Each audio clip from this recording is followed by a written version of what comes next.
छत्रपती शिवाजी महाराजांच्या काळात किल्ल्यावरील कर्मचाऱ्यांचा पगार किती होता? महाराजांनी सर्व मुलकी आणि लष्करी सेवकांना नेहमी वेळेत मानधन दिले. त्यामुळेच त्यांची निष्ठा कायम टिकून राहिली.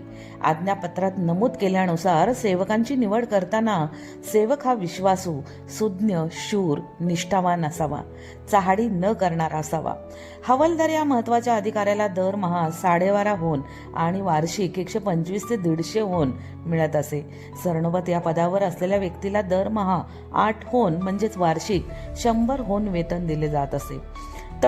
सरसेनापती यांना दरमहा 4 होन आणि वार्षिक 48 होन इतके वेतन मिळत होते. मुजुमदार आणि कारकून या दोघांनाही दरमहा 3 होन म्हणजेच वार्षिक 36 होन वेतन मिळत असे. जादाच्या असलेल्या सरनोबत यांना दरमहा 1 होन, वार्षिक 12 होन आणि जादाच्या कर्मचाऱ्यांना वार्षिक 50 होन वेतन दिले जात होते. सैन्यातील बारगीर या कर्मचाऱ्याला वार्षिक 9 होन इतके मानधन मिळत होते. याविषयी अधिक सविस्तर माहिती आज्ञापत्र श्री शिवछत्रपतीची राजनीती यामध्ये आपल्याला पाहावयास मिळते.